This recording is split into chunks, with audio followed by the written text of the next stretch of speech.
안녕하세요. 상산손해사정 대표 최원현입니다. 우리 몸의 심장은 근육으로 구성된 조직으로 일종의 펌프 기능을 수행합니다.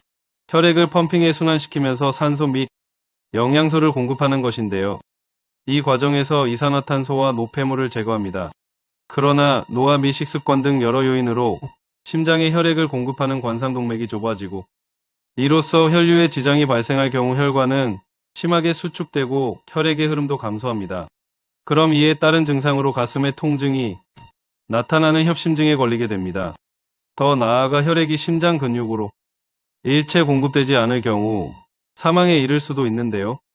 이 경우 심근경색증이 나타날 수 있습니다. 협심증과 심근경색은 모두 허혈성 심장질환에 속합니다. 협심증은 이처럼 방치할 경우 심장에 치명적인 결과를 일으키기에 그 자체로 위험한 질환인데요. 이에 내가 가입한 보험 특약이나 담보에 허혈성 심장질환 진단비가 포함되어 있다면 보험 청구가 가능합니다. 심혈관 진단비 협심증 보상 분쟁 이유 협심증을 진단받으면 보통 질병분류 코드가 S5번대에 속하게 됩니다. 이 진단 코드만 본다면 협심증에 해당되며 마땅히 보상 청구 및 지급이 가능해야 합니다. 하지만 실제로 보상 청구를 위해 자료를 제출하고 나면 보험금 처리가 되지 않는다는 청천벽력 같은 소리를 듣게 되는 경우도 있습니다. 보험 약관에서 인정하는 진단에 해당되지 않는다는 이유입니다. 추정 진단은 불인정? 주치의가 심혈관 진단비 협심증 진단 코드를 확정할 때는 병력과 함께 객관적인 검사를 수행한 이후 이상 소견이 관찰되었을 때입니다. 이를 위해 심혈관 조영술 및 여러 가지를 수행하지만 경우에 따라서는 검사 결과가 임상의학적 기준에 미달하더라도 증상이나 약물 효과 등 다양한 요건을 판단해 임상적 추정 진단으로 협심증을 진단할 수 있습니다. 이 경우 보험사는 결과가 드러나는 객관적 검사 결과만을 주장하며 그 결과가 명백히 나타나지 않을 경우 심혈관 진단비 협심증 최종 진단으로 인정하지 않습니다. 협착 정도가 경미하다?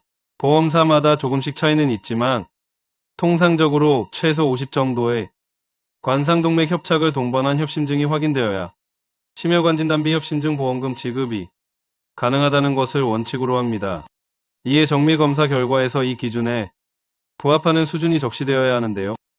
50에 미달하는 수준이거나 혹은 협착 스테노시스이 없다는 내용 중 No Stenosis가 검사 결과지에 명시되어 있다면 보험금이 부지급될 가능성이 높습니다.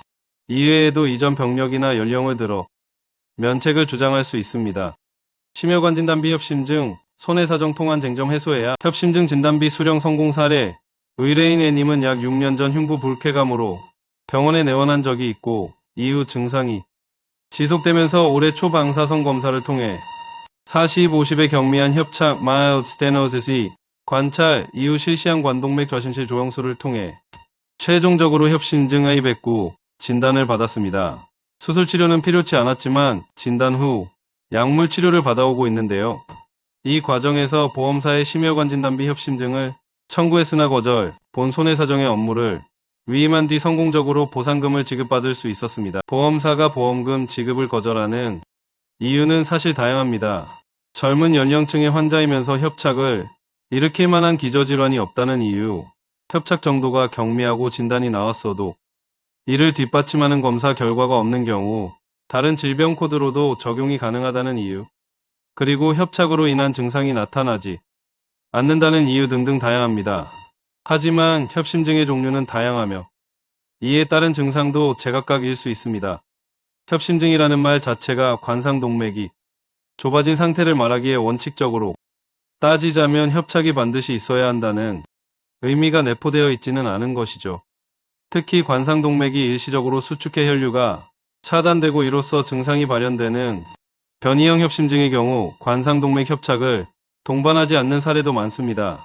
더욱이 보험약 관상의 진단 기준을 보면 관상동맥 조영술 외에도 심전도나 초음파, 혈액검사 등 다양한 검사를 통한 진단의 경우 지급한다는 규정이 있습니다.